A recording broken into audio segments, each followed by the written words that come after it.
बिस्मिल्लाहिर्रहमानिर्रहीम, अस्सलाम वालेकुम। अब पार्ट 5 है हमारा relationship of biology with other sciences. Biology का जो दूसरे ब्रांचेस ऑफ साइंस है उनके साथ क्या रिलेशन है। फर्स्ट ब्रांच डिस्कस कर रहे हैं, first relation that is biophysics. Biology और फिज़िक्स का क्या रिलेशन है।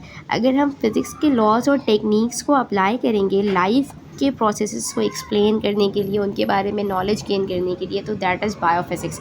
इसकी सबसे प्यारी सी एग्जांपल है, सबसे अच्छी एग्जांपल है अल्ट्रासाउंड, एक्सरेज। जो आप रेडियोलॉजी का डिपार्टमेंट है ना बायोलॉजी में, हॉस्पिटल्स में जो रेडियोलॉजी का डिपार्टमेंट है आपका, उसमें जो रेडिएशंस के बारे में रेडिएशंस इस्तेमाल कर रहे हैं, जो रेडिएशंस यूज़ की जा रही हैं, वो सारी की सारी आप कहाँ पढ़ते हैं, आप फिज़िक्स के अंदर पढ़ते हैं। वेव्स का टॉपिक होता है ना फिज़िक्स में आपका।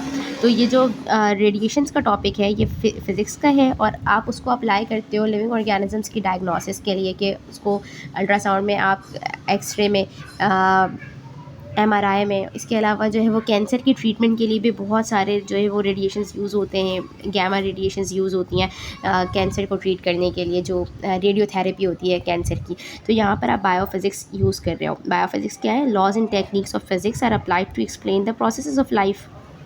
ठीक है।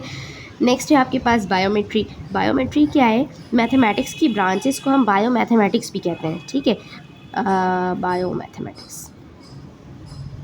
ठीक है, इसमें हम क्या करते हैं, इसमें हम लिविंग ऑर्गेनिज्म का जो डाटा होता है उसको कलेक्ट करते हैं। जो डाटा होता है वो नंबर्स में होता है बेसिकली, या वो पैटर्न्स में होता है, तो उसको कलेक्ट करते हैं और उसको हम रिसर्चेस में भी यूज़ करते हैं, अपनी सिक्योरिटी को बढ़ाने के लिए भी, सिक्योरिटी को इम्प्रूव करने के लिए भी यूज़ करते हैं। जैसे आपने एक वर्ड बहुत दफ़ा सुना है, बायोमेट्रिक करवा लो। बैंक में भी आप जाते हो तो बायोमेट्रिक करवा लो, या नादरा जाते हैं तो बायोमेट्रिक करवा लो।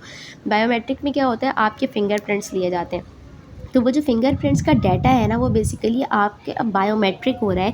मतलब बायोमेट्री जो मैथ्स की ब्रांच है, या बायोलॉजी का रिलेशन है मैथ्स के साथ, उसको जो है वो आप लिविंग ऑर्गेनिज्म का डाटा रिकॉर्ड कर रहे हैं और उसको अपने पास यूज़ कर रहे हैं अपनी सिक्योरिटी को इंक्रीज़ करने के लिए, या अपनी रिसर्च को बढ़ाने के लिए, या डीएनए के सैम्पल्स ले रहे हैं और उसको जो है वो नंबर्स में स्टोर कर रहे हैं। तो ये आपके पास बायोमेट्री की ब्रांच में हम डील करते हैं इसको, that is the branch of mathematics, जिसमें हम लिविंग ऑर्गेनिज्म का डाटा कलेक्ट करते हैं। नेक्स्ट है आपके पास बायोकेमिस्ट्री। बायोकेमिस्ट्री क्या है, study of molecules that are involved in life. हम उन मॉलिक्यूल्स के बारे में स्टडी करेंगे जो लाइफ बना रही हैं। अब हमने जो है वो मॉलिक्यूलर बायोलॉजी डिस्कस की है, उससे ही रिलेटेड है कि आपके पास, आप बेसिकली केमिस्ट्री डिस्कस करते हो लाइफ की केमिस्ट्री क्या है, कि आपके अंदर कौन कौन से मॉलिक्यूल्स हैं लिविंग ऑर्गेनिज्म में।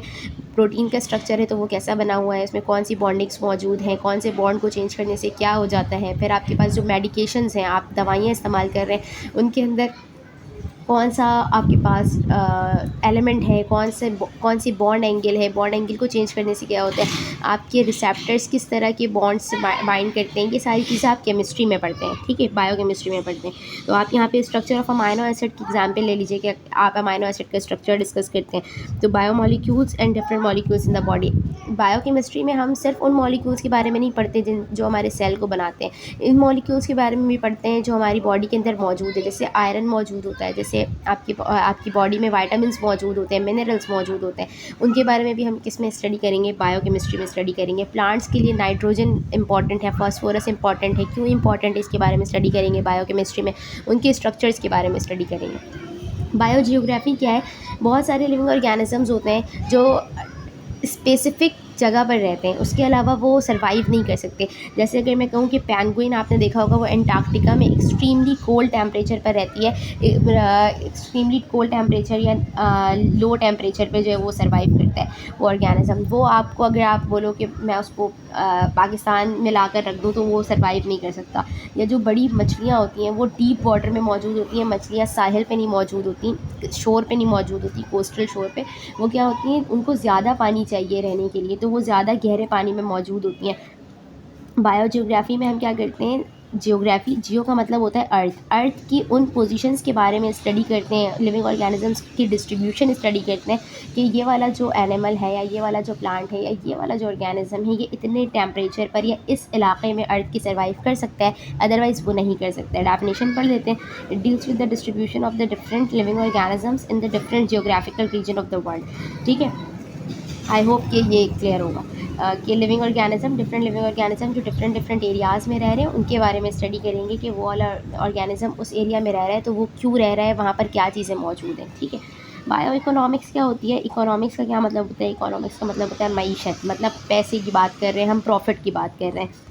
बायो इकोनॉमिक्स में हम उन लिविंग ऑर्गेनिजम्स के बारे में स्टडी करते हैं जो लिविंग ऑर्गेनिज्म इकोनॉमिकली इम्पॉर्टेंट है हमारे लिए इकोनॉमिकली इम्पॉर्टेंट है। तो हर मुल्क का अलग अलग हो सकता है, हर कंट्री का अलग इकोनॉमिकली इम्पॉर्टेंट लिविंग ऑर्गेनिज्म हो सकता है। जैसे अगर पाकिस्तान की बात करूँ तो पाकिस्तान में जो है वो आपके पास बायो इकोनॉमिकली इम्पॉर्टेंट जो हमारे पास लिविंग ऑर्गेनिजम्स होंगे उनके बारे में हम इसमें स्टडी करेंगे। तो हमारा जो बायो इकोनॉमिकली इम्पॉर्टेंट ऑर्गेनिज्म है वो कोई भी हो सकता है। एग्जांपल अगर मीट प्रोडक्शन की बात की जाए, जैसे आपके पास डिफरेंट ब्रांड्स हैं जो फ्रोज़न चीज़ें देते हैं, फ्रोज़न जो है वो आपके पास चिकन प्रोवाइड करते हैं, तो उनके लिए उनका इंपॉर्टेंट ऑर्गेनिज्म चिकन हो जाएगा। अगर मैं पाकिस्तान की बात करूँ तो पाकिस्तान जो है वो मैंगोज़ एक्सपोर्ट कर रहा है या राइस एक्सपोर्ट कर रहा है, तो इसकी जो प्रोडक्शन है या इसका ये जो ऑर्गेनिज्म है, ये वाली जो स्पीशी है जो एक्सपोर्ट की जा रही है, वो बायो इकोनॉमिकली इंपॉर्टेंट हो जाएगा। तो इनके बारे में हम स्टडी करते हैं, इनकी जो है वो ब्रीड कैसी इनकी ब्रीडिंग कैसे की जाए, इनका जो प्रोडक्शन है वो कैसे बढ़ाया जाए, ये हम डिस्कस करते हैं बायो इकोनॉमिक्स में। ठीक है, इसकी एग्जांपल में मीट प्रोडक्शन है, डेयरी प्रोडक्शन है, मतलब अगर गाय की बात की जाए तो जो आपका डेयरी का बिज़नेस है वो सारा दूध से चल रहा होता है, तो गाय और जो बफलोज होती हैं, भैंसें जो होती हैं, वो आपके लिए इंपॉर्टेंट हो जाएंगी। कैरियर्स इन बायोलॉजी का टॉपिक है आपके पास। अगर आप बायोलॉजी पढ़ रहे हैं तो आप किन किन फील्ड्स में अपना करियर बना सकते हैं। ठीक है, तो आप किन किन फील्ड्स में करियर बना सकते हैं। आपका फर्स्ट फील्ड है आपके पास medicine and surgery, that is MBBS, bachelors in medicine and bachelors in surgery, मतलब आप डॉक्टर बन सकते हैं, आप जो है वो लोगों का ट्रीटमेंट कर सकते हैं, मेडिसिन दे सकते हैं, बीमारियों को ट्रीट कर सकते हैं, सर्जिकल प्रोसीजर्स कर सकते हैं अगर जो है वो पेशेंट को नीड हो। ठीक है, एग्रीकल्चर क्या होता है? एग्रीकल्चर में हम आपका जो ट्रेडिशनल वे है एग्रीकल्चर का, मतलब आपके पास जो ज़मीनों पे आप दरख्त उगा रहे हैं, फसलें उगा रहे हैं और उनसे जो प्रॉफिट बना रहे हैं, तो आप उसमें जो है वो अपनी फील्ड को जो है वो इम्प्लीमेंट कर सकते हैं।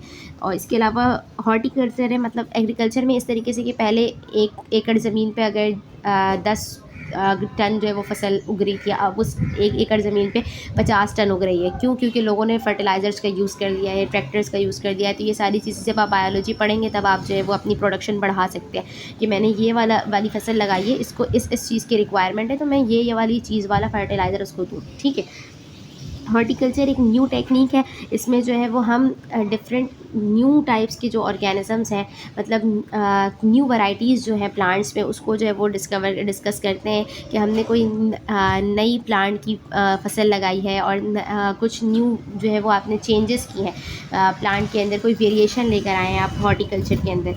ठीक है, फॉरेस्ट्री है, फॉरेस्ट्री में आपके पास जो आपका फॉरेस्ट का निज़ाम है, जंगल का जो निज़ाम है, वो पूरा फॉरेस्ट कैसे ग्रो कर रहा है, फॉरेस्ट कहीं से ख़राब तो नहीं हो रहा, अगर फ्लड आ गया है तो फॉरेस्ट को कैसे सर्वाइव करना है, फॉरेस्ट को कैसे सेफ़ रखना है, फॉरेस्ट में जो ऑर्गेनिजम्स हैं उनको कैसे सेफ़ रखना है, जो अगर मतलब जो इकोसिस्टम है आपका कि शेर, चीता, हाथी सारे के सारे जंगल में मौजूद हैं, तो उन सारों को जो है वो सेफ़ करके रखना। एक ऑर्गेनिज़म दूसरे ऑर्गेनिज़म को ऑल्टर तो नहीं कर रहा, कहीं कोई ऐसा कोई बंदा तो नहीं है जो हंटिंग कर रहा हो फॉरेस्ट में और लोगों को और जानवरों को नुकसान पहुंचा रहा हो, या कुछ लोग हों जो दरख्त काट रहे हो, तो ये सारी चीज़ें मैनेज करना फॉरेस्ट्री में आ जाता है।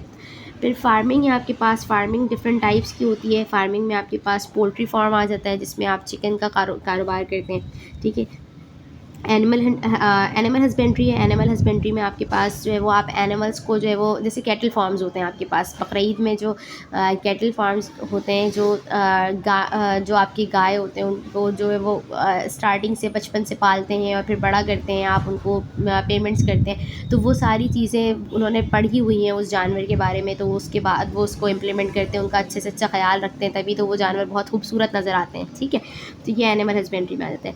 फ़िशरीज़ क्या है? फ़िशरीज़ भी बिल्कुल जैसे आपके पास फार्मिंग है, पोल्ट्री फार्म की एग्जांपल दी थी, वैसे ही आपके पास फ़िशरीज़ है कि आप फ़िशेस को जो है वो पूल्स में और पॉन्ड्स में रखते हैं और उनकी ग्रोथ करवाते हैं, उनकी ब्रीड करवाते हैं विद द सीज़न के, इस सीज़न में ये फ़िश होती है, इस सीज़न में ये फ़िश होती है, और फिर उस हिसाब से आप क्या करते हैं, उन फ़िशेस को सेल करते हैं और उससे अपना प्रॉफिट बनाते हैं। Biotechnology is the emerging field of biology. अभी जो सबसे इमर्जिंग फील्ड है वो बायोटेक्नोलॉजी है कि आप लाइफ के अंदर इम्प्लीमेंट करके जो है वो अपना प्रॉफिट बना सकते हैं, अपना करियर बना सकते हैं। बहुत सारी रिसर्चेज़ हो रही हैं, हनी बीज़ पे रिसर्चेज़ हो रही हैं आपके पास। इसके अलावा जो एलजी है उसके ऊपर बहुत रिसर्च हो रही है कि एलजी से ये बन रहा है, वो बन रहा है। तो ये जो सारी चीज़ें हैं ये आपके पास बायोटेक्नोलॉजी में आती हैं।